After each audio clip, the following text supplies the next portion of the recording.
మొన్న రీసెంట్గా కూడా సోయల్ సేమ్ నువ్వు ఎట్లయితే డబ్బులంతా సంపాదించిన డబ్బులన్నీ పెట్టేసావు అట్లాగే పెట్టావు సినిమా చేయడం అది పెద్దగా అడగపోవడం అది ఓవరాల్ ఎపిసోడ్ అంతా పెద్ద కాంట్రవర్షియల్గా నా సినిమా ఎందుకు చూడట్లేదు క్వశ్చన్ చేయడం మనోడు. మళ్ళీ అది కాకుండా రిలీజ్ సినిమాలు చూసే బదులు కొత్తగా వస్తున్న సినిమాలు చూడొచ్చు కదా, కరెక్ట్గా ఫ్రైడే టైంకి రిలీజ్ ఎందుకు పెడుతున్నారు సినిమా రిలీజ్ టైంకి, ఇట్లా బోల్డ్ అన్ని స్టేట్మెంట్స్ మనోడు పాస్ చేయడం జరిగింది. సో ఒక బిగ్ బాస్ కంటెస్టెంట్గా దాని అంతటి మీద what is your opinion? Audience చాలా రకాలు. కొందరు ఓన్లీ పొలిటికల్ న్యూస్ చూస్తారు, వేరేది ఏం చూడరు. Only political. ఇప్పుడు మా మామ ఉన్నాడు, ఇది మా వైఫ్ వాళ్ళ ఫాదర్, ఆయన ఓన్లీ పొలిటికల్ న్యూసే చూస్తాడు, వేరేది చుట్టూ. మా నాన్న ఉన్నాడు, పాత సినిమాలే చూస్తాడు, కొత్త సినిమాలు అసలు చుట్టూ అస్సలు పట్టించుకోడు, ఓన్లీ పాత సినిమాలు చూస్తాడు.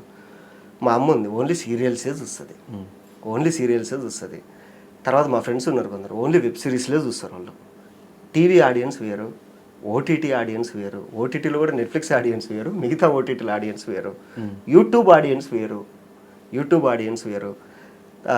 ఇట్లా రకరకాలు ఉన్నారనమాట, రకరకాలు ఉన్నారు. సో ఇప్పుడు ఏంటంటే టీవీలో నిన్ను చూసినారు కాబట్టి నన్ను ఇక్కడ ఎందుకు చూడట్లేదు.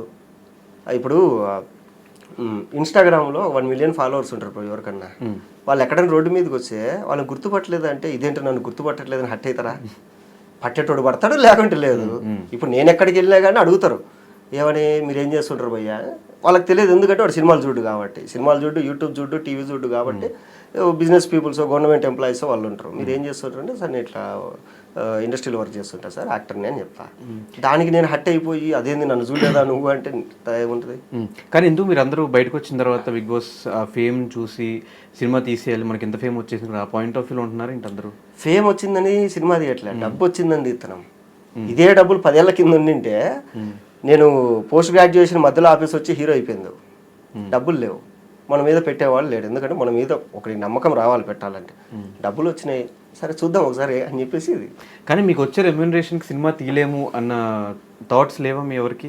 అంటే ఇప్పుడు సోయల్ పరిస్థితి చూసుకుంటే ఉన్న డబ్బులు పెట్టేసినా కూడా మళ్ళీ ప్రొడ్యూసర్ వచ్చి ఇంకో 4-5 కోట్లు పెట్టాల్సి వచ్చింది ఆ బడ్జెట్ మీద. ఇప్పుడు మీ సంగతి తీసుకున్నా కూడా 2019లో స్టార్ట్ అయిన సినిమా ఇప్పుడు లేట్ అవుతుందంటే బడ్జెట్ ప్రాబ్లం. స్టార్టింగ్ మీరు పెట్టేటప్పుడు తెలుస్తుంది కదా సినిమా బడ్జెట్ ఇంకా ఎక్కువ అవుతుందేమో, పెట్టగలమా లేదనే పాయింట్ వస్తుంది కదా. నీ దగ్గర 100 రూపాయలు ఉంది, 100 రూపాయలు సినిమా తీద్దామని దిగుతావు, దిగిన తర్వాత 300 అవదని తెలుసు కదా. ఆల్రెడీ ఇండస్ట్రీలో ఉన్న పర్సన్స్ కి చేద్దామనే కదా. ఇప్పుడు ఇండస్ట్రీలో సక్సెస్ రేట్ ఎంత, దిల్ రాజు గారు చెప్పినట్టు 2% 1% సక్సెస్ రేట్ ఉంది. ఇప్పటికీ కృష్ణ గారికి ఎంతమంది వచ్చారు పొద్దున్నే నేను యాక్టర్ అయిపోతా అని, నేను యాక్టర్ అయిపోతాను ఎంతమంది వచ్చారు. ఇప్పుడు ఐటీ జాబ్స్ లేవని తెలుసు, కానీ బీటెక్లో ఎంతమంది జాయిన్ అవుతారు. ఇప్పుడు పొలిటికల్గా మనం గెలుస్తామో లేదో అని తెలియదు, కానీ ఎంతమంది డబ్బులు పోగేసుకొని ఎమ్మెల్యే టికెట్ తీసుకొని ఎమ్మెల్యేగా నేను నిలబడతా ఎంతమంది ఉన్నారు. సో ఇది కూడా అంతే, అంటే అవుతుందో లేదో. ఇప్పుడు ఇది నెగిటివిటీని మైండ్లో పెట్టుకొని అసలు అడిగే ముందు వేయకుండా సైలెంట్గా ఉండే బదులు అయితే అవుతుంది, పోతే పోతుంది, ఒక అడిగి వేసి చూద్దాం. ఇప్పుడు నేనేంటంటే సినిమా తీసిన తర్వాత పెళ్లి చేసుకోవాలి, ఎందుకంటే పెళ్ళి అయిన తర్వాత మనకు బాధ్యతలు పెరుగుతాయి, పిల్లలు వస్తారు, తర్వాత హౌస్ రెస్పాన్సిబిలిటీస్ ఉంటాయి.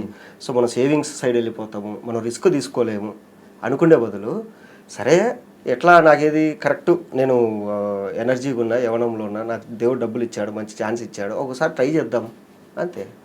ఒకసారి ట్రై చేసి ఇక్కడ ఇంకొకటి ఉంది, నా స్వార్థం ఇంకొకటి ఉంది, ఇదేదో అది ఇదేని కాదు. కానీ ఉన్న హీరోలందరూ బిజీ, ఉన్న హీరోలందరూ బిజీ.